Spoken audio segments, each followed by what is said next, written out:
인사드리겠습니다. 안녕하세요. 네, 함께 기도하시겠습니다. 우리를 사랑하시는 하나님 아버지 감사합니다. 저희들과 같은 죄인들 구원해 주시고 또 하나님 자녀 삼아 주시며 늘 함께 해 주셔서 감사드립니다. 구원받고도 부끄럽고 연약한 모습 많이 있지만 변함없이 사랑해 주시고 또 하나님의 뜻을 저희에게 두시고 그 뜻을 이루어 가심을 진심으로 감사드립니다. 저희들 항상 마음과 뜻을 하나님께로 오로지 하고 또 하나님만 사랑하며 섬기게 하시고 남은 생에 주님의 뜻과 영광을 위해서 더 힘있게 살아갈 수 있도록 도와주시옵소서. 또한 저희들의 모든 것을 잘 알고 계시오매 하나님께서 저희들의 온 몸과 삶을 이 세상 악하고 음란한 데서 구별시켜 주시고 또 주님의 뜻을 저희들의 마음과 삶에 새기고 그 뜻을 위해서 더 힘있게 살아갈 수 있도록 도와주시길 원합니다. 하나님께서 저희들에게 필요한 은혜와 사랑으로 채워주시고 또 지혜와 능력도 허락하셔서 주님의 일을 잘 감당하고 또 주님께서 저희들에게 부탁한 영혼들을 하나님 앞으로 인도할 수 있도록 도와주시옵소서. 이 세상에서 온전히 구별되어서 살아감으로 또 세상에 하나님의 존재와 영광을 드러내게 하시며 저희들의 구별된 삶을 보고 소망이 가는 이유를 묻는 자들에게 하나님의 말씀을 담대히 전해서 그 영혼들을 구원할 수 있도록 도와주시옵소서. 또한 저희들에게 맡겨주신 많은 일들이 있습니다. 가정에서, 직장에서, 또 학교나 또 교회에서 맡겨진 일들 잘 감당할 수 있도록 지혜와 총명과 능력도 허락해 주시고 또한 하나님 보시기에 합당치 못한 것들에서 벗어날 수 있도록 힘과 용기도 주시길 원합니다. 오늘 주님 앞에 나온 저희들에게 필요한 말씀과 교훈 허락해 주시고 또 은혜와 사랑으로 충만케 해주시길 부탁드립니다. 또한 교내외에서 그리고 전국적으로 많은 곳에서 하나님의 말씀이 증거되고 있습니다. 말씀이 증거되는 곳마다 함께 해주셔서 말씀 듣는 모든 영혼들 끝까지 말씀 듣고 꼭 구원받도록 역사해 주시고 또 말씀을 전하시는 강사님들의 입술을 주장해 주셔서 하나님의 말씀만 분명하고 정확하게 증거할 수 있도록 도와주시옵소서. 또한 함께하며 수고하고 희생하고 있는 모든 우리 형제자매님들에게도 큰 은혜와 사랑으로 함께해 주시길 부탁드립니다. 오늘의 말씀의 시종을 오직 주 성령님께만 의지하고 맡깁니다. 언제나 저희들 사랑해 주시는 예수님 이름으로 기도드렸습니다. 아멘. 네, 이사야 40장 찾겠습니다.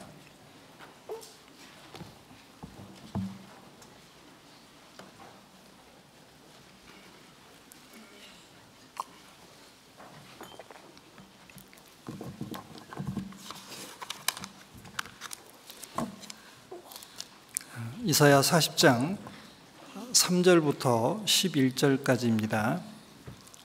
제가 한 절 읽고 우리 형제자매님들 한 절 읽고 이렇게 번갈아 가면서 읽겠습니다. 이사야 40장 3절. 네, 제가 먼저 읽겠습니다. 외치는 자의 소리여 가로되 너희는 광야에서 여호와의 길을 예비하라. 사막에서 우리 하나님의 대로를 평탄케 하라.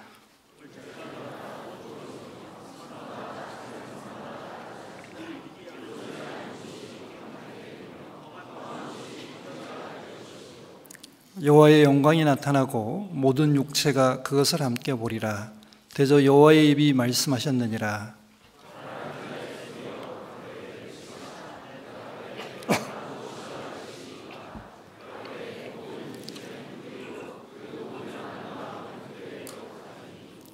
풀은 마르고 꽃은 시들면 여호와의 기운이 그 위에 불미라.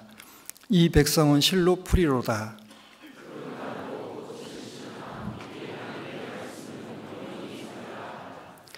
아름다운 소식을 시온에 전하는 자여 너는 높은 산에 오르라. 아름다운 소식을 예루살렘에 전하는 자여 너는 힘써 소리를 높이라.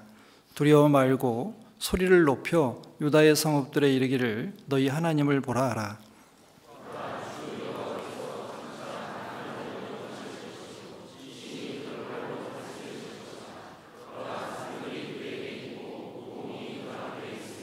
(11절) 같이 읽겠습니다. 그는 목자같이 양 무리를 먹이시며 어린 양을 그 팔로 모아 품에 안으시며 젖먹이는 암컷들을 온순히 인도하시리로다. 네, 거기까지 읽겠습니다. 오늘은 광야에서 외치는 소리라는 제목으로 좀 말씀을 생각을 해보겠습니다. 이스라엘 백성들은 하나님을 떠나서 하나님께 불순종했습니다. 또 우상도 숭배해서 하나님께서는 이제 주변에 있는 나라를 강하게 만들어서 이스라엘을 징계하셨습니다. 그런데 하나님께서는 징계받는 이스라엘에게 회복될 거라는 약속을 해주시고 또 그 약속을 이제 지키셨습니다. 이사야 선지자가 지금 이 예언을 하고 있는데 이제 남유다가 망하기 전 한 150여 년 전에 이제 유다가 망하고 바벨론에서 포로 생활을 하고 이제 돌아올 것을 이렇게 약속을 해주시고 있습니다. 그런데 이제 범죄에서 징계를 받은 이스라엘 사람들이 돌아올 수 있는 이유는 하나님의 크신 사랑과 이제 은혜입니다. 항상 하나님께서 은혜를 베푸실 때 이제 그 죄사함, 구원의 은혜를 기반으로 해서 은혜를 이제 베푸십니다. 1절과 2절 제가 또 읽어보겠습니다. 너희 하나님이 가라사대 너희는 위로하라 내 백성을 위로하라. 이제 포로 생활을 할 이스라엘 백성들을 어떻게 위로할 수 있을까? 나라가 망하고 도시가 파괴되고 많은 사람이 죽고 포로로 잡혀간 상황에서 그리고 먼 타국에서 이제 포로 생활을 오랜 시간 동안 해야 되는 그들을 위로할 수 있는 말이 무엇인가? 여기 2절에 나와 있습니다. 너희는 정다이 예루살렘이 말하며 그것에게 외쳐 구하라. 그 복역의 때가 끝났고 그 죄악의 사함을 입었느니라. 그 모든 죄를 인하여 여호와의 손에서 변화 받았느니라 할지니라. 이제 포로 생활을 하고 있는 이스라엘 백성들에게 하나님께서 그들에게 이제 소망에 관한 말씀을 해주셨습니다. 이제 정다이 말하라. 이제 사랑을 가지고 다정하게 이야기를 해라. 그 복역의 때가 끝났다. 이제 70년 포로 생활이 끝날 때가 가까웠고 그 죄악의 사함을 입었다. 돌아올 수 있는 이유는 뭐냐면 그들의 죄가 용서됐다는 겁니다. 하나님을 떠나서 우상을 숭배하고 불순종했던 그리고 많은 죄를 지었던 그 죄들을 하나님께서 용서해 주셨다는 겁니다. 그리고 그 모든 죄를 인해서 여호와의 손에서 변화받았다. 하나님의 손에서 변화받으셨습니다. 우리는 잘 알고 있습니다. 예수님이 십자가에 못 박혀서 온 세상 사람들의 죄를 용서해 줄 때 하나님은 우리들의 죄값을 뭐 2배, 3배뿐만 아니라 정말 여러 배를 예수님 그 십자가에서 받으셨습니다. 예수님이 우리들을 위해서 돌아가셨기 때문에 이제 죽으셨기 때문에 우리는 죄를 용서받고 이제 하나님께 돌아갈 수 있고 이제 천국에 갈 때도 당당히 나아갈 수 있고 하나님을 아버지라 이제 부를 수 있게 되었습니다. 이스라엘 백성들이 이제 돌아올 수 있는 근거 그게 뭐냐면 여기 보는 것처럼 죄가 용서됐다는 겁니다. 그리고 이제 돌아오는 사람들에게 이제 이사야 선지자를 통해서 이제 말씀하시는데 너희는 외치는 자의 소리다. 그리고 8절에 보면 말하는 자의 소리다. 그리고 9절에 보면 아름다운 소식을 시온에 전하는 자이고 아름다운 소식을 예루살렘에 전하는 자다라고 했습니다. 여기 보면 외치는 자의 소리다. 이제 이상하게 소리를 이제 부르셨습니다. 그러니까 이제 아마 뭐 이제 문맥상으로는 이제 천사일 수도 있고 이사야 선지자일 수도 있는데 구원받은 우리들에게 하시는 말씀이니까 이제 우리로 받아들이셔도 전혀 무리는 없겠습니다. 자, 그러면서 이제 죄 용서받은 모든 사람들은 하나님의 자녀이자 하나님의 복음을 전해야 될 자들입니다. 즉 하나님의 일을 맡은 사람들입니다. 자, 그러면 이제 하나님의 일을 해야 되는데 이제 외쳐야 되고 그리고 말을 해야 되고 그 다음에 소식을 전해야 되잖아요. 그래서 여기 이 본문을 통해서 이제 하나님께서는 구원받은 사람들은 누구이고 할 일이 무엇인지를 이제 알려주시고 계십니다. 구원받은 우리는 누구이냐? 이제 외치는 자의 소리다. 그리고 주의 길을 예비하는 사자이고 아름다운 소식을 전하는 자라고 말씀하셨습니다. 그리고 해야 될 일은 뭐냐? 이제 주의 길을 예비하는 겁니다. 여기 3절 다시 제가 읽어보겠습니다. 자, 외치는 자의 소리여 가로되 너희는 광야에서 여호와의 길을 예비하라. 사막에서 우리 하나님의 대로를 평탄케 하라. 그러니까 외치는 자의 소리가 된 사람들이 해야 될 첫 번째 일은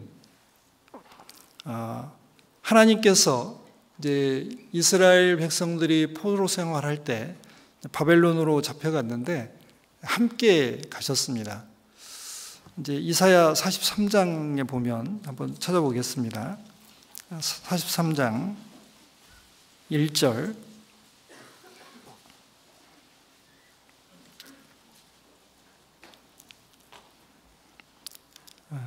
야곱아 너를 창조하신 여호와께서 이제 말씀하시느니라. 이스라엘아 너를 조성하신 자가 이제 말씀하시느니라. 너는 두려워 말라. 내가 너를 구속하였고 내가 너를 지명하여 불렀나니 너는 내 것이라.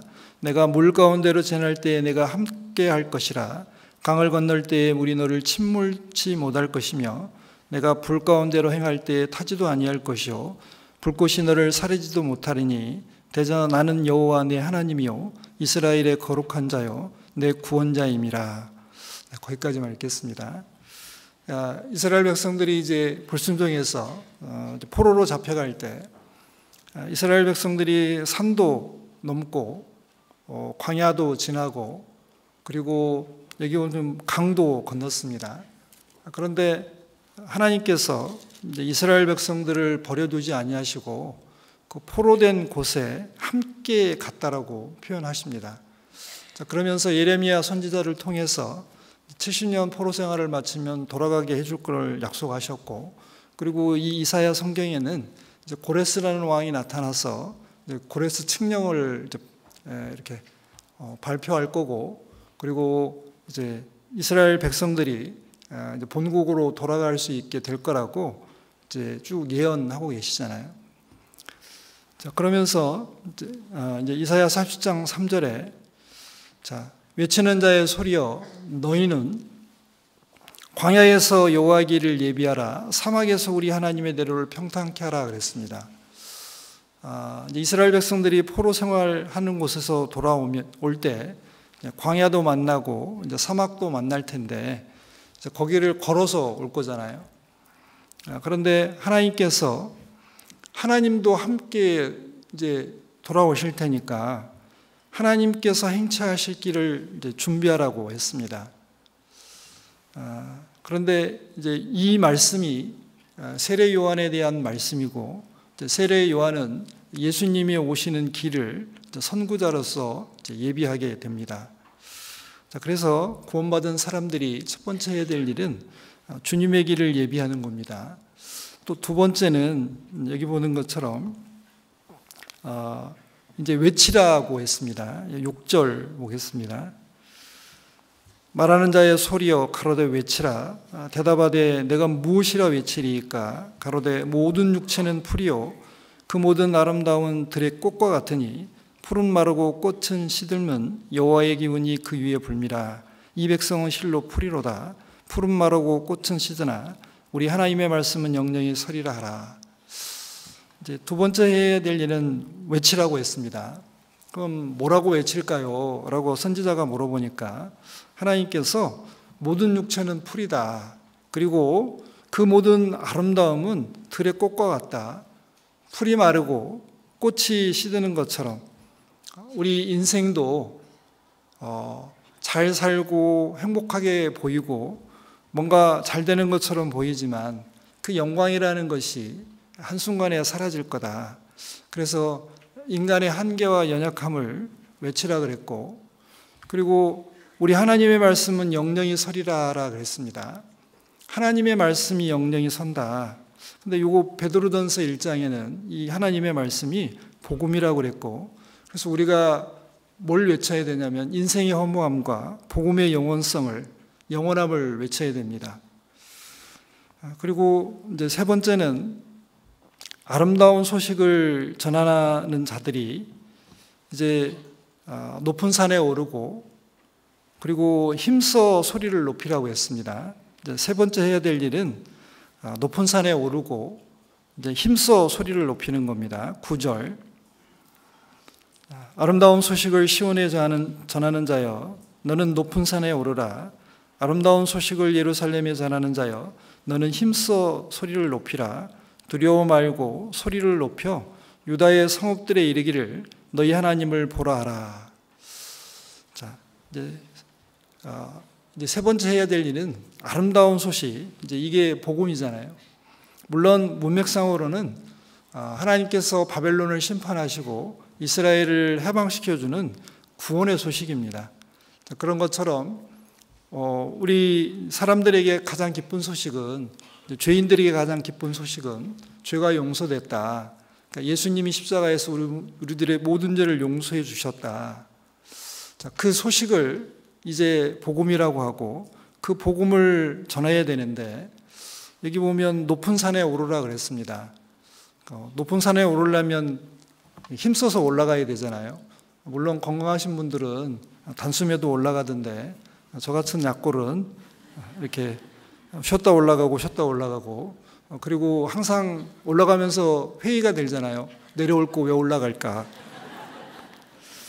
자, 그런데 높은 산에 오르라 그랬습니다. 높은 산에 오르려면 각오를 하고 올라가야 되잖아요. 언덕 말고요. 여기 가까운 청계산 이런 데 말고요. 에베레스트 산처럼 높은 산에 오르려면 준비를 많이 해야 됩니다. 그리고 하루에 못 올라가고 여러 날을 걸리니까 각오를 단단히 하고 올라가야 됩니다. 그리고 이제 너는 힘써 소리를 높이라 그랬습니다. 우리가 나팔같이 크게 외쳐야 될 내용이 뭐냐? 아름다운 소식, 이제 복음을 전해야 됩니다. 그러니까 복음의 소리를 높여야 됩니다. 자, 우리가 싸울 때 아무튼 목소리 큰 사람이 이기니까 그 소리 크게 하지 말고요. 복음의 소리를 높여야 됩니다. 예수님께서 당신을 위해 십자가에서 못 박혀 돌아가셨습니다. 말씀을 듣고 구원받아야 됩니다. 꼭 말씀을 들어야 됩니다. 이번에 꼭 구원 받으셔야 됩니다. 이번 기회밖에 없습니다. 이런 내용을 소리 높여야 되잖아요. 그리고 하나님께서 말씀하셨습니다. 두려워하지 말아라. 또 소리를 높여서 유다의 성읍들에 이르기를 너희 하나님을 보라 그랬습니다. 하나님을 보라라고 담대히 외치라 그랬습니다. 자, 그런데 이제 여기 이 하나님께서 이제 이 이사야 40장에 보라라는 말이 5번 나오고요. 이제 여기 하나님을 보라 하고 그 하나님이 어떤 분이신지를 이제 4군데서 보라라는 걸로 이제 설명을 하고 있습니다. 그거 이제 뒤에 좀 말씀을 드리겠습니다. 그래서 우리가 이제 구원받았다면 외치는 자의 소리가 되고 여호와의 길을 예비하는 사자가 되고 아름다운 소식을 전하는 자가 되어야 됩니다. 그리고 할 일은 주의 길을 예비하고 또 외치고 그리고 높은 산에 오르고 힘써 소리를 높이는 것이 우리의 일일 겁니다. 그런데 이렇게 본을 보인 사람이 있습니다. 그 사람이 세례 요한입니다. 우리 이사야, 이제 여기가 이사야죠. 네, 죄송합니다. 누가복음 3장으로 가겠습니다.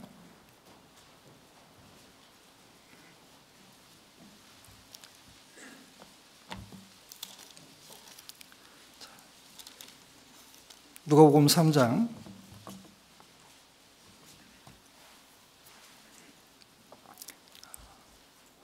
2절부터 제가 읽겠습니다.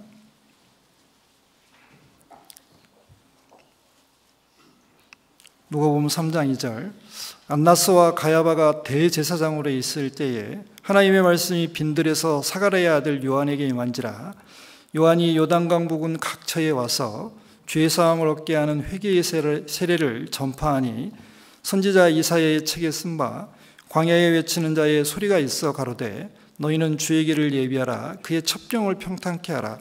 모든 골짜기가 메워지고 모든 산과 작은 산이 낮아지고 굽은 것이 곧아지고 험한 길이 평탄하여질 것이요 모든 육체가 하나님의 구원하심을 보리라 함과 같으니라.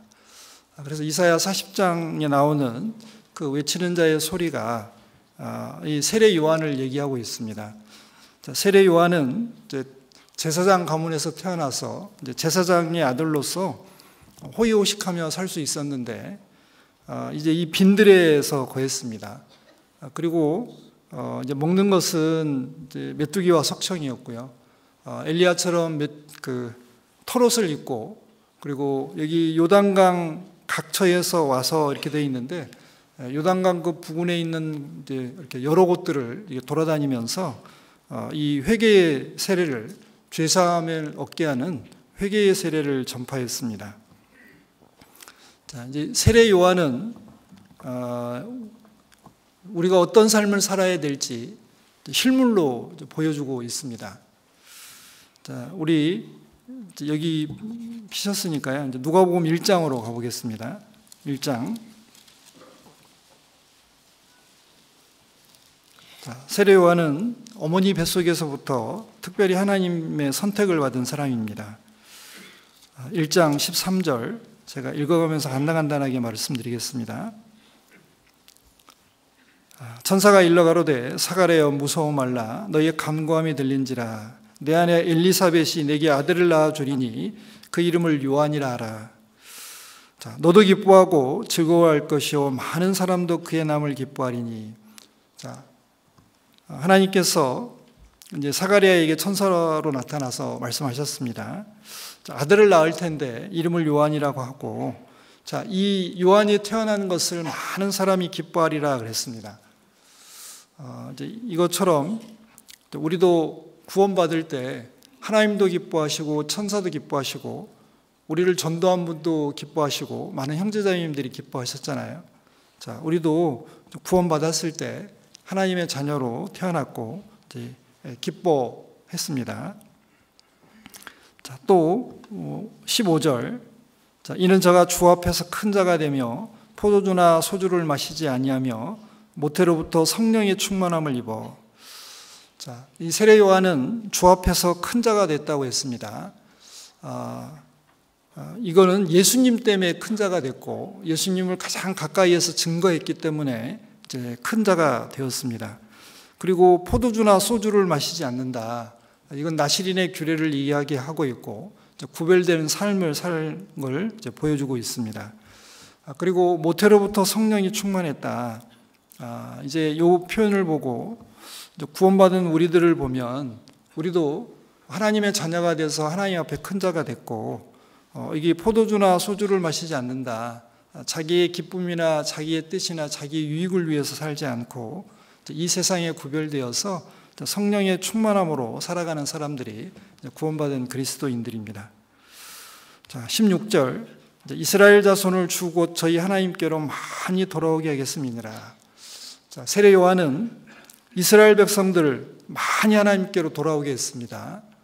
자, 세례 요한이 했던 이 일이 지금 이 시대에 21세기를 살아가는 우리들에게도 똑같이 이제 교훈이 됩니다. 우리도 뭘 힘써야 되냐? 하나님께로 많은 사람들을 이제 돌아오게 해야 됩니다. 자, 그러려면 힘이 있어야 되잖아요. 17절에 저가 또 엘리야의 심령과 능력으로 주 앞에 앞서가서 아비의 마음을 자식에게 거스리는 자를 의인의 슬기에게 돌아오게 하고 주를 위하여 세운 백성을 예비하리라. 자, 엘리야가 정말 강한 사람이었잖아요. 1대 850, 1대 450명하고 대결을 해도 꼴리지 않고 하늘에서 불을 내려서 기어코 바알 선지자, 아세라 선지자를 이기고 하나님이 참신이라는 걸 증거하잖아요. 자, 엘리야의 심령, 엘리야의 기질과 엘리야의 어떤 영향력과 그리고 엘리야의 능력으로 세례 요한은 사역을 했습니다. 짧은 기간인데 예수님을 직접 증거하면서 뒤에 오시는 예수님을 증거했습니다. 그래서 많은 사람의 마음을 예수님께로 돌려놨습니다. 자, 그리고 하나님께서 이 말라기 선지서를 인용하면서 자, 아비의 마음을 자식에게 돌이켰다. 자, 이스라엘 백성들은 하나님의 백성이고 하나님의 자녀들인데 하나님을 떠났잖아요.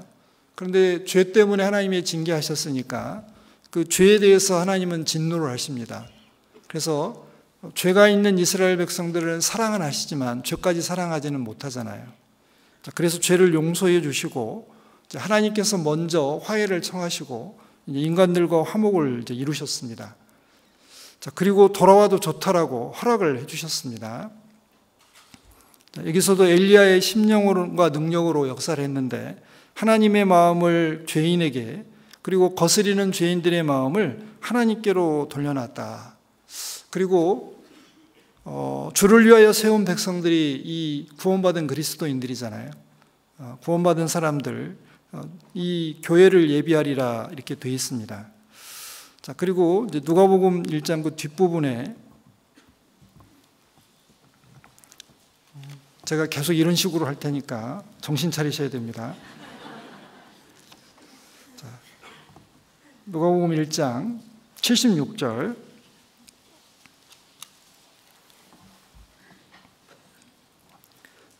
세례 요한을 두고 이렇게 얘기합니다. 이 아이여, 내가 지극히 높으신 이의 선지자라 일컬음을 받고 주 앞에 앞서가서 그 길을 예비하여 주의 백성에게 그 죄사함으로 말미암는 구원을 알게 하리니.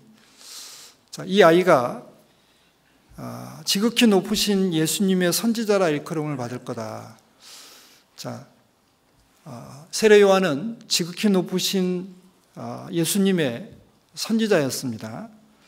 그리고 예수님이 앞서 보내심을 받았고, 그리고 앞서가서 그분을 예비하는 일을 했습니다. 그러니까 많은 사람들이 예수님을 영접할 수 있도록, 받아들일 수 있도록 하는 일을 했습니다. 그리고 죄사함을 얻게 하는 회개의 세례를 전파했습니다.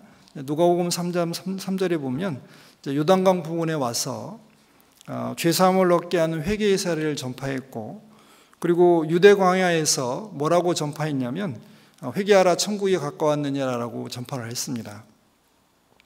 자, 그러면서 회개하고 구원이신 예수님을 믿어야 되잖아요. 그러니까 회개하고 복음을 믿어라. 그 복음은 예수님이고, 그리고 예수님은 구원이시니까 여기 죄사함으로 말미암는 구원을 알게 한다. 그러니까 예수님을 통해서 죄 용서 받을 수 있도록 했습니다. 자, 이 세례 요한은 예수님 앞에 와서 구별된 삶을 살면서 예수님을 증거했습니다.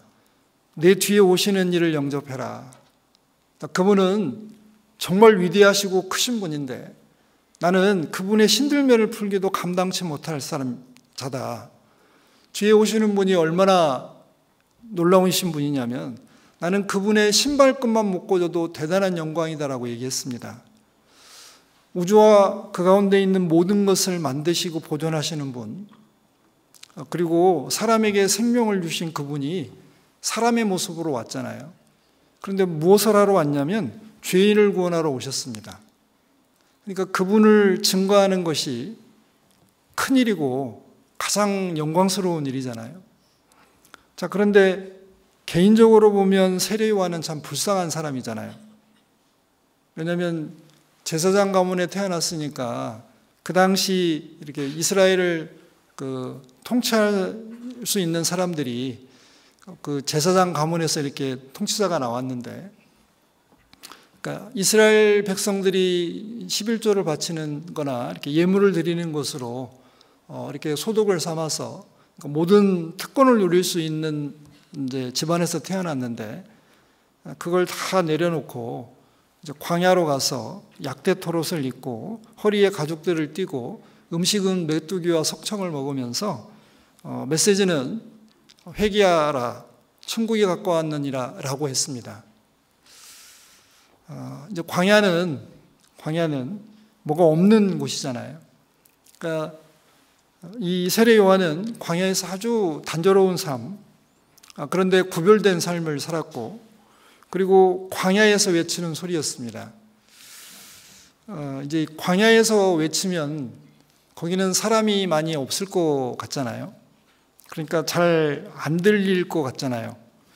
그런데 놀랍게도 광야에서 외쳤을 때 이스라엘의 많은 사람들이 세례 요한에게 나와서 회개의 세례를 받고 회개를 했고 실질적으로 예수님을 이제 받아들였습니다.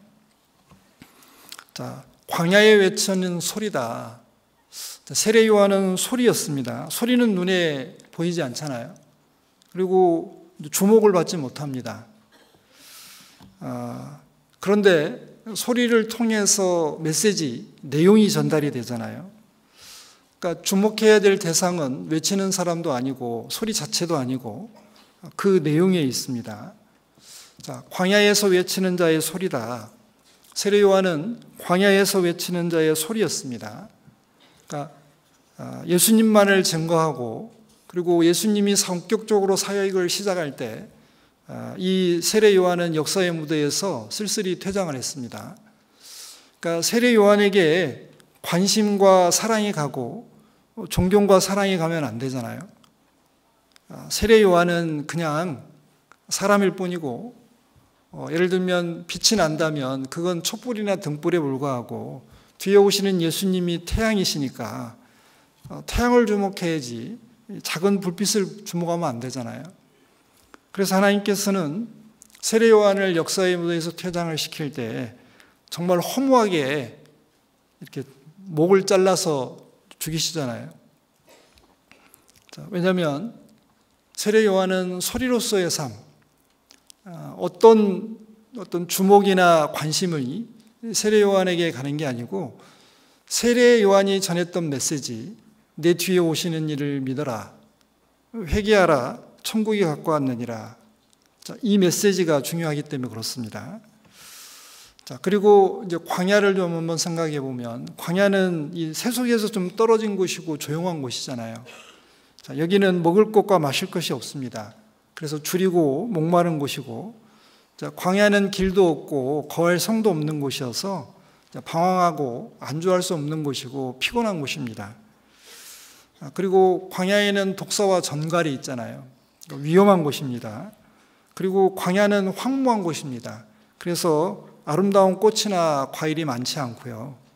그리고 경작할 땅도 없습니다. 그리고 광야는 처량한 곳입니다. 성경에 보면은 부드러운 옷 입은 사람들이 없는 곳이다. 사람이 살지 않는 곳이다 라고 했습니다. 그래서 광야는 쓸쓸하고 외로운 곳입니다. 자, 그런데 하나님과 그 메시지에 집중하기는 좋은 곳이잖아요. 자, 하나님께서는 어디에서 말씀을 전할 때 효과적으로 말씀이 증거가 되냐. 자, 우리가 광야 같은 삶, 이 광야와 사막은 성경에서는 우리의 인생을 말하고 있습니다.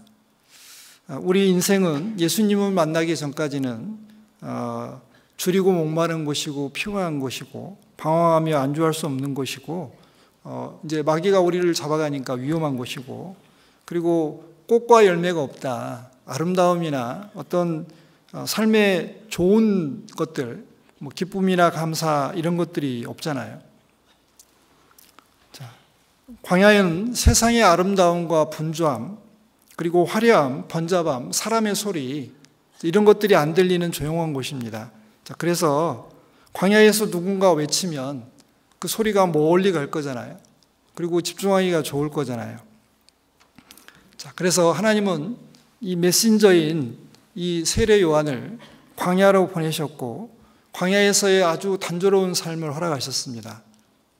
자, 우리도 이 세상 것으로 많이 채우면 우리의 메시지가 죽을 수가 있잖아요.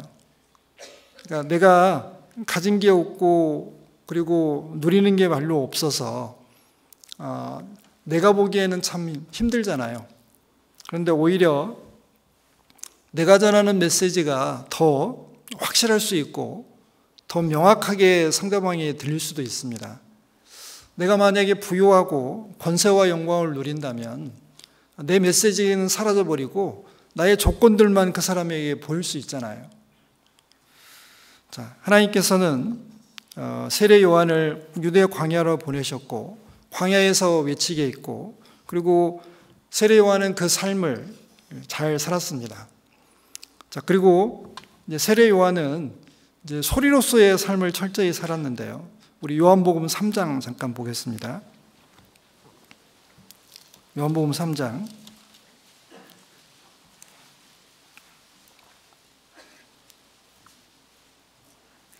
26절부터 제가 읽겠습니다. 요한복음 3장 26절. 저희가 요한에게 와서 가로되 랍비여 선생님과 함께 요단강 저편에 있던 자 곧 선생님이 증거하시던 자가 세례를 주매 사람이 다 그에게로 가더이다. 요한이 대답하여 가로되 만일 하늘에서 주신 바 아니면 사람이 아무것도 받을 수 없느니라.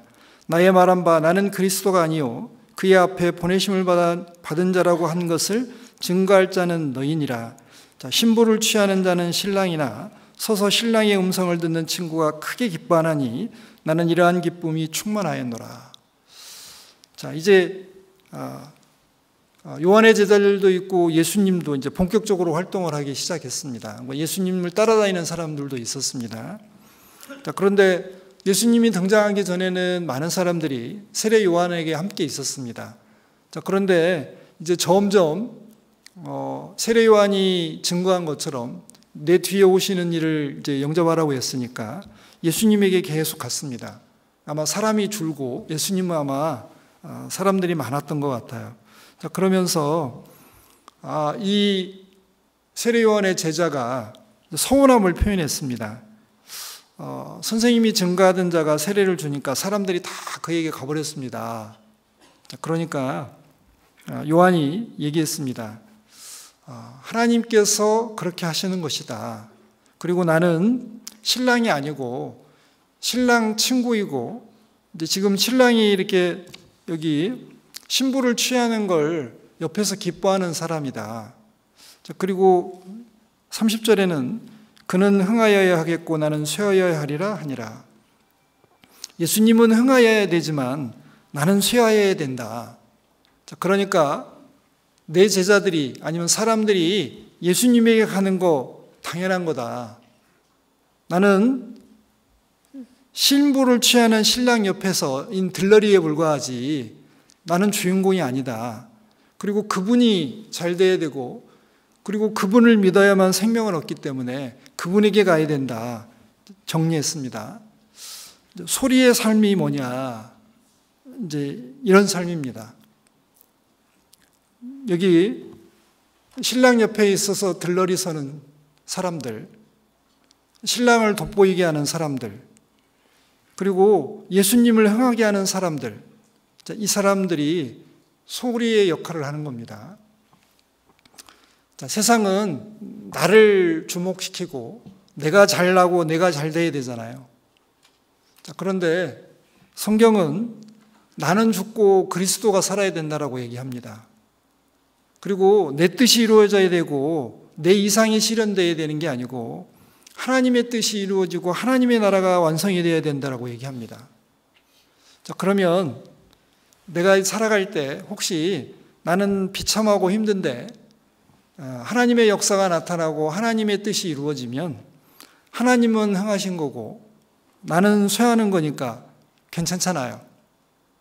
그런데 이걸 굉장히 배합하시는 분들이 있어요. 여기 보는 것처럼 사람들이 다 가버리던데요.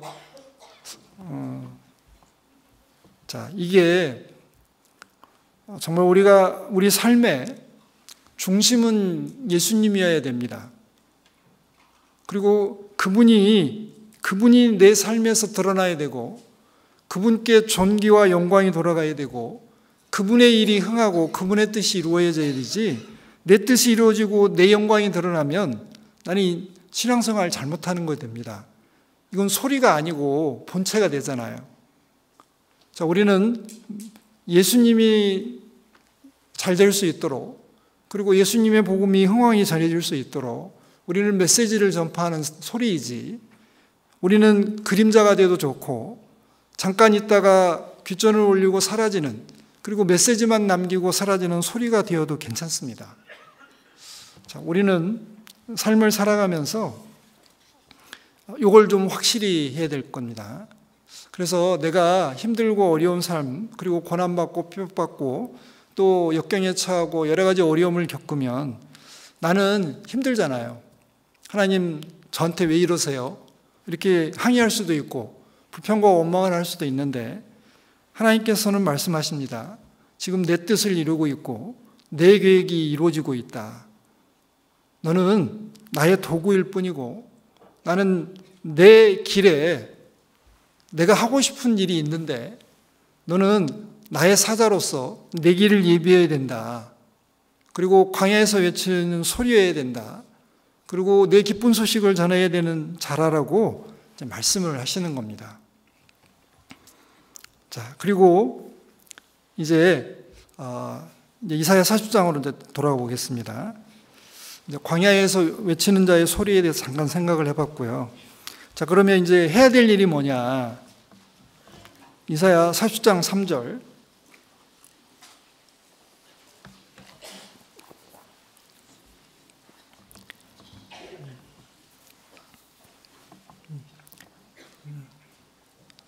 외치는 자의 소리여 가로되 너희는 광야에서 여호와의 길을 예비하라. 사막에서 우리 하나님의 대로를 평탄케 하라. 골짜기마다 도두어지며 산마다 작은 산마다 낮아지며 고르지 않은 곳이 평탄케 되며 험한 곳이 평지가 될 것이요 여호와의 영광이 나타나고 모든 육체가 그것을 함께 보리라. 대저 여호와의 입이 말씀하셨느니라. 자, 이제 문맥상으로는 이스라엘 백성들이 이제 바벨론에서 돌아오는 길을 예비하고 그 이제 길을 잘 닦아라라고 했습니다. 왕이신 하나님께서 통과해야 될 길이니까 이제 잘 닦아라고 했습니다.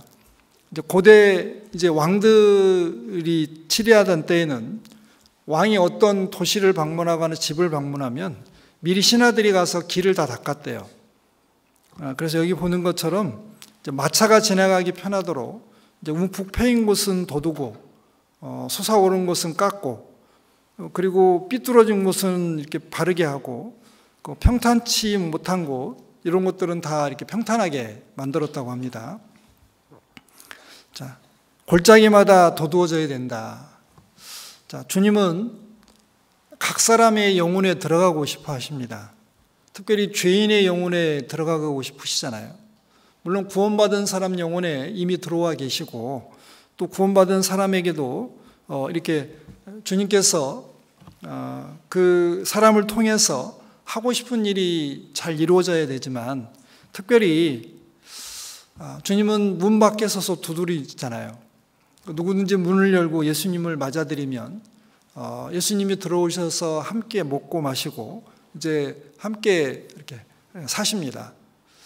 자, 그러면 예수님이 행차를 하셔야 되는데 누군가 먼저 가야 되잖아요.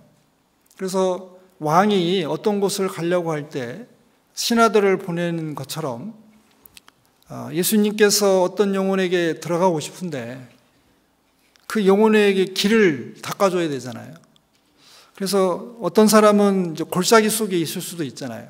그러니까 인생의 어떤 고난이나 환난이나 슬픔이나 이런 걸 겪어서 낙심하고 있는 사람들도 있고 삶이 굉장히 이게 침체에 빠진 사람도 있습니다. 그러니까 낭만과 절망 가운데 있고 불안과 우울 속에서 두려움과 공포 속에 있는 사람도 있을 수 있잖아요.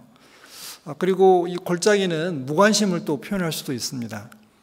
자, 그런 사람들 마음을 일으켜줘야 되잖아요. 주님이 들어가실 수 있도록. 자, 그리고 모든 산과 작은 산, 이 작은 산은 언덕을 얘기하고 산은 좀 높은 곳을 얘기하는데요. 요거는 사람들의 마음으로 좀 바꿔보면 인간의 교만함을 이야기하고 있습니다. 그럼 교만한 사람은 좀 낮춰야 되잖아요.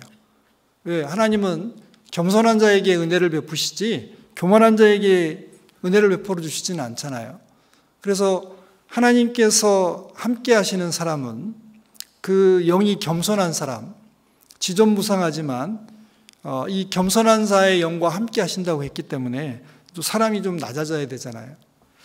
자, 그리고 이제 굽은 것은 이제 찾아보니까 거짓되고 교활한 마음, 위선으로 가득 찬 상태, 잘못된 것이 있는 사람들을 말하는 겁니다. 그래서 삐뚤어진 사람들이 있잖아요. 인생을 삐뚤어지게 사는 사람들, 예를 들면 하지 말라는 짓을 꼭 하는 사람들이 있잖아요. 뭐 이렇게 동성애 같은 거 아니면은 뭐 이상한 죄를 짓는 사람들 있습니다. 자, 그런 사람들 이제 굽은 것이 곧아질 수 있도록 진정으로 예수님을 만나면 그게 완전히 펴질 겁니다. 자, 그런데 그런 굽어진 사람들의 사고방식이나 행동양식, 생활방식을 좀 바로잡아줘야 될 거잖아요. 그러니까 그리스도의 길 인도해야 될 겁니다. 그리고 험한 길이 평탄해진다. 이게 찾아보니까요, 모든 종류의 악이 모여 있는 곳이다. 그러니까 죄악된 생활을, 죄 짓고 사는 생활을 하고 있는 겁니다. 잠언 13장 15절에 보면 이렇게 정직 선한 지에는 은혜를 베풀지만 괴사한 자의 길은 험하다 그랬습니다. 그러니까 거짓된 죄로 이렇게 죄악된 생활하는 사람들, 이런 사람들 찾아가서 길을 닦아줘야 되잖아요. 예수님이 행차하실 수 있도록, 왜 은혜를 베풀러 그 사람에게 들어갈 수 있도록 하나님 또 우리들이 그 일을 준비해야 될 겁니다. 자, 그리고 여기 보면 이 일을 하려면 수고와 희생이라는 게 있어야 되잖아요. 여기 보면 골짜기 메우고 산 깎고 이게 삐뚤어진 길 바로 펴고 험한 곳 평지 만드는 일이 쉽지는 않잖아요. 이게 분명히 수고와 희생이 있어야 될 겁니다. 그래서 그리스도인들이 주님의 길을 닦을 때 땀을 흘리고 눈물을 흘리고 심지어는 피를 흘려야 주님의 길이 예비된다는 거 이제 잘 아실 겁니다. 그리고 여기 5절에 여호와의 영광이 나타나고 모든 육체가 그것을 함께 보리라. 자, 여기 여호와의 영광은 이제 이 마태복음에 보면 이게 하나님의 구원으로 되어 있으니까 이제 하나님의 구원입니다. 그런데 이게 영광이라는 것이 이렇게 빛나고 또 다른 표현으로 하면 만나서 영광입니다. 이렇게 표현할 때 보면 어떤 존귀나 이렇게 명예가 되는 게 있고, 그리고 이제 세 번째로 의미는 이 영광이라는 것이 어떤 사람의 고유한 가치와 아름다움, 그 사람다움입니다. 그래서 여기 하나님의 영광은 어디에 드러나 있냐? 이제 첫 번째는 이 우주 만물에 드러나 있습니다. 하나님께서 만드신 이 해와 달과 별이나 풀과 채소, 나무, 땅이나 바다를 보면 하나님의 영광이 드러나 있습니다. 두 번째로 하나님의 영광이 드러나는 곳은 예수님의 십자가입니다. 그러니까 하나님다우심이 어디에 드러나 있냐면 예수님께서 온 세상 사람들의 죄를 담당하고 십자가에 못 박혀 돌아가신 그곳에 있습니다. 자, 하나님께서 인간이 하나님의 형상대로 만들어졌는데 다 죄 때문에 지옥 가게 생겼어요. 그런데 하나님께서 아무 일도 하시면 하나님답지 않으신 겁니다. 하나님다우시려면 어떻게 해야 되냐면 그 죄인을 구원하는 일을 하셔야 하나님다우신 거잖아요.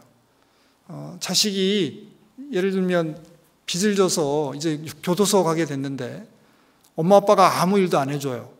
물론 돈이 많은데 그러면 아빠나 엄마답지 않은 거잖아요. 그러니까 뭔가 사랑하는 자녀를 위해서 그 사고를 친 것에 대한 책임도 지고 뭔가 도와줄 때 그게 부모다움입니다. 그런 것처럼 예수님의 십자가, 우리들의 죄를 다 담당하시고 십자가에 돌아가셨잖아요. 이게 그 십자가에 하나님의 영광이 드러나 있고 그리고 하나님의 영광은 성막과 성전, 하나님의 교회에 드러나 있고 그리고 마지막으로는 예수님이 이 땅에 재림하실 때 하나님의 영광이 나타날 겁니다. 자, 그런데 우주 만물과 예수님의 재림은 구원받은 거에 상관없이 모든 사람이 볼 거고요. 십자가의 영광과 교회의 영광은 구원받은 사람들에게만 보여요.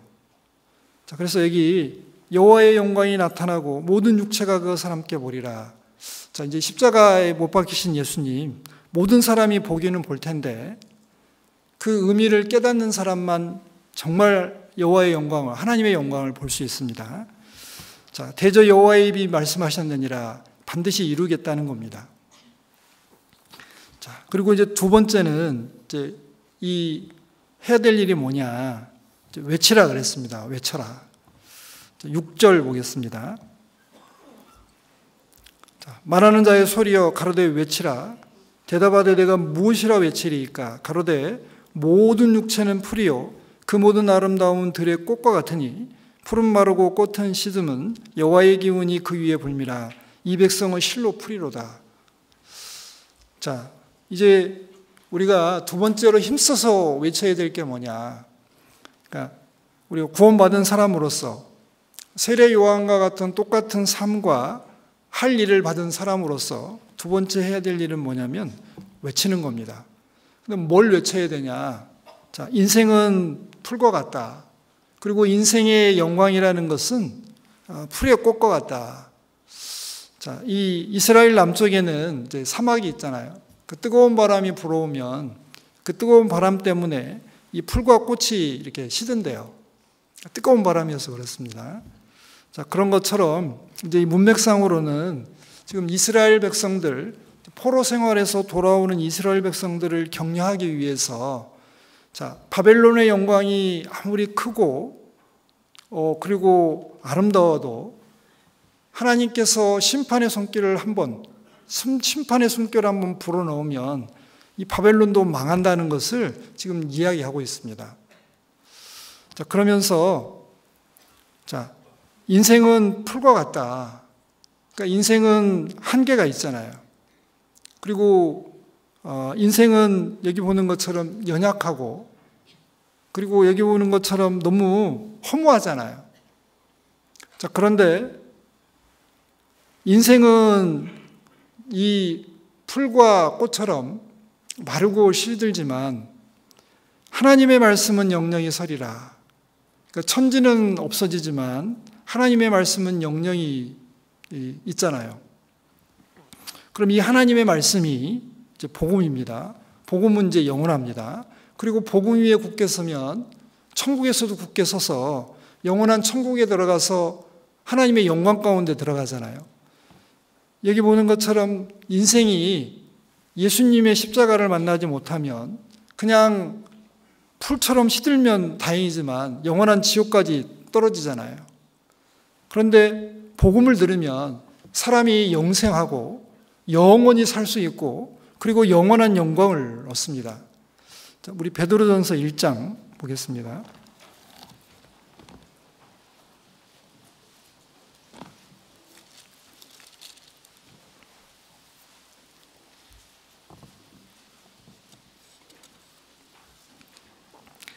베드로전서 1장 23절부터 읽겠습니다.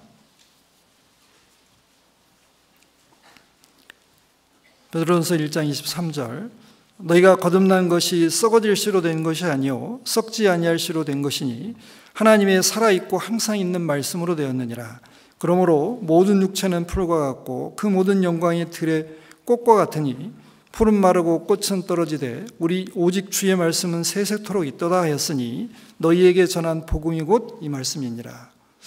복음은 영원합니다. 이 복음을 듣고 깨달으면 참된 소망이 생기고 그리고 영생의 소망뿐만 아니라 하나님의 자녀로서 천국을 유업으로 받을 수 있잖아요. 그러니까 천국을 상속받을 수 있습니다. 자, 사람에게 진정으로 소망을 주고 사람을 굳건히 세울 수 있는 게 뭐냐? 복음이라고 말씀하셨습니다. 자, 인생은 의지할 게 못 되잖아요. 인생에 권력과 부와 영광을 가진 사람 많습니다. 많이 가지고 누리는 사람들이 있지만 그 사람은 인생을 진짜로 행복하게 못 해주고 사람을 튼튼하게 굳게 세울 수 없습니다. 그리고 단 몇 분이라도 좀 물론 세울 수 있겠지만 영원히 세울 수는 없잖아요. 그런데 복음은 깨닫는 순간 하나님의 자녀가 되어서 운명이 바뀌고 이 마귀의 권세에서 하나님의 사랑의 아들로 옮겨지잖아요. 그러니까 영원한 운명이 바뀌고 천국에 굳게 선 사람, 이 복음 위에 굳게 선 사람, 이게 정말 소망이 있는 사람이고 그리고 어떻게 보면 이 사람이 참된 행복을 가진 사람이잖아요. 자, 풀은 마르고 꽃은 떨어진다. 무엇을 외쳐야 되냐? 자, 당신은 곧 죽습니다. 죽음은 어떻게 되죠? 이런 거 있잖아요. 우리가 복음을 전하는 메시지 중에 인생 반드시 죽습니다. 근데 죽음 너머에 영원한 세계가 있기 때문에 거기 준비하셔야 됩니다. 그러니까 이 복음이 그거잖아요, 복음. 그래서 우리가 나팔처럼 크게 외쳐야 되는 게 뭐냐? 인생은 허무하고 하나님의 복음은 영원하니까 복음에 기대십시오. 복음을 믿으십시오. 복음을 받아들이십시오. 자, 그러기 전에 회개하십시오. 이 메시지잖아요. 세례 요한이 회개하라 천국이 가까웠느니라. 그리고 내 뒤에 오는 분을 믿어라 그랬잖아요. 자, 우리가 외쳐야 될 게 이겁니다. 자, 그리고 이제 마지막으로 그러면 이제 어떻게 이 복음을 전하는 자들이 이제 어떤 각오로 좀 살아야 되냐? 이사야 40장 9절입니다.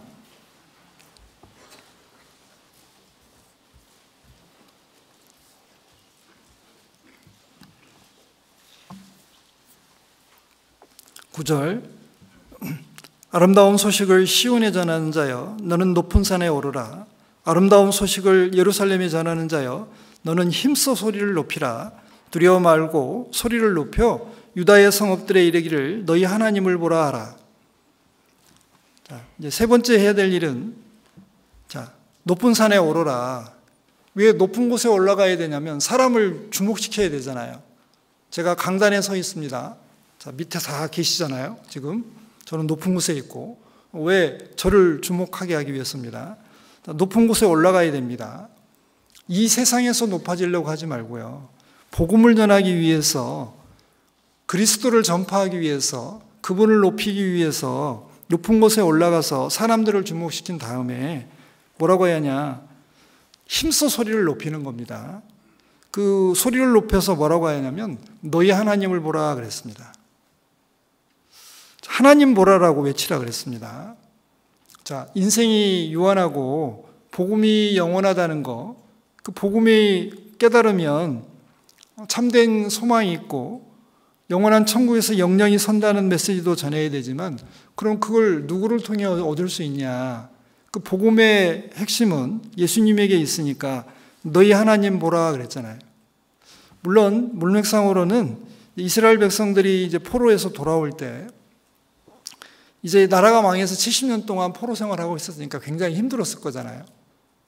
아마 이게 이스라엘 백성들이 자존감이 이제 사람들한테 그 포로 생활하는 사람들한테 어떻게 보면 되게 비참한 생활을 했을 테니까 무시도 많이 받고 그리고 돌아가기는 했지만 자기들이 모여서 다시 이제 나라를 건설하고 잘 살 수 있을지 이제 아직 모르잖아요.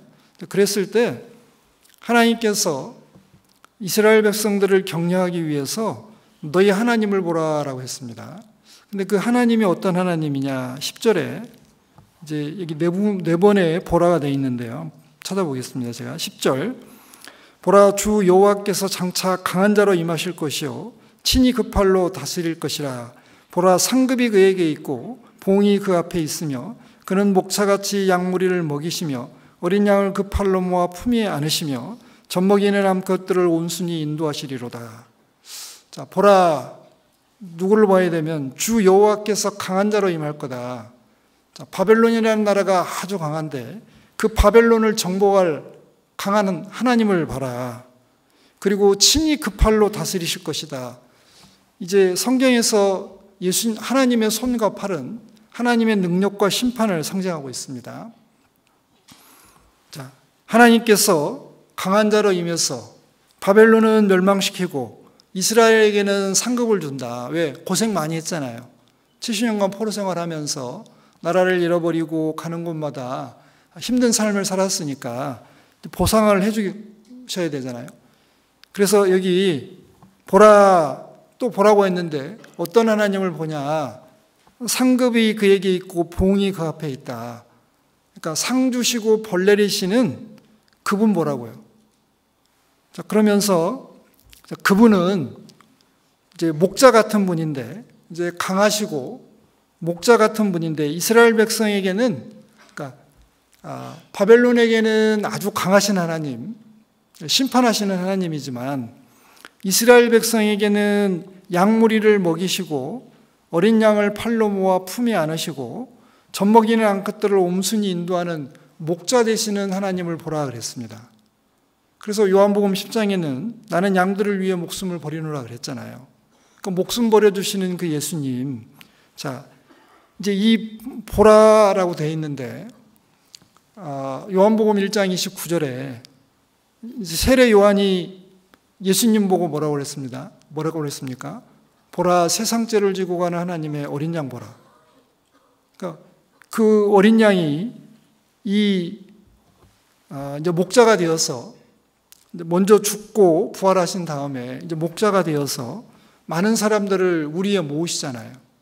그리고 지키고 보호하시고 인도하십니다. 자, 여기 보라, 하나님께서 강한 자로 임하실 거다. 그리고 우리는 기대하고 있습니다. 이 이제 바벨론이 요한계시록에 가면 이제 세상에 있는 모든 나라를 상징하고 하나님께서 그 바벨론 심판하시잖아요. 음녀와 함께 심판해서 이제 세상을 이제 완전히 정복하시잖아요. 그리고 백마 타고 오시는 그 예수님, 정말 장차 강한 자로 임하실 그 재림하시는 예수님, 우리 기대하고 있잖아요. 우리가 빛으로 이 땅에 살아가는 삶이 어렵고 힘들지만 그분이 나를 데리러 오시면, 내가 휴거가 돼서 그분의 나라에 들어가면 모든 것을 완전케 해주시고, 그리고 나의 기대를 완전히 충족시켜주고, 그리고 나의 어렵고 힘들었던 삶, 주님을 위해서 수고하고 희생했던 모든 삶을 상 주시는, 갚아주시는 우리 그분 기다리고 있잖아요. 자, 그러면서 여기 이제 12절부터 쭉 이제 끝절까지는 정말 비할 수 없는 크고 위대하시고 강하신 하나님 설명하고 있습니다. 자, 그러면서 15절에 보라로 시작합니다. 보라, 그에게는 열방은 통에 한 방울 물 같고 저울에 적은 티끌 같으며 섬들은 떠오르는 먼지 같으니. 자, 하나님이 얼마나 크고 위대한 분이냐면 이 열방은 통에 한 방울 물 같대요. 그리고 섬들은, 섬들이 이게 조그마한 섬이 아니고요, 대륙같이 엄청나게 큰 섬도 저울에 달리는 한 먼지보다도 못한 존재로 보시는 우주 만물을 창조하신 그 하나님, 크고 위대하신 하나님 봐라. 자, 그리고 이 하나님은 우상과 같지 않다고 했습니다. 어떤 우상과도 비할 수 없는 참되신 하나님이잖아요. 자, 그러면서 40장 26절에 자, 너희는 눈을 높이 들어 누가 이 모든 걸 창조하였나 보라. 주께서는 수요대로 만상을 이끌어내시고 각각 그 이름을 부르시나니 그의 권세가 크고 그의 능력이 강함으로 하나도 빠짐이 없느니라.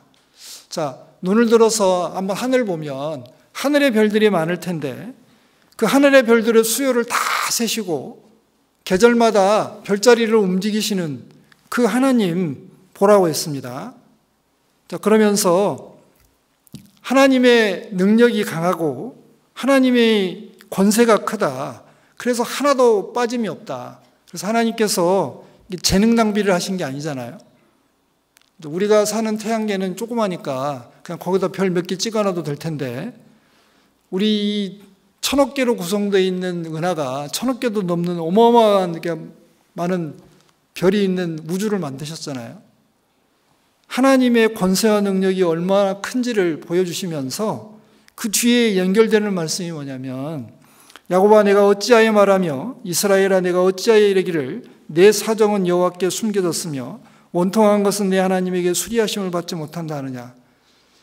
자, 하나님은 별의 수요를 정확하게 세고 계시는 하나님이고 알고 계시는 하나님이고 때마다 계절마다 별자리를 이끌어내시는 분인데 설마 너의 사정을 모르겠냐.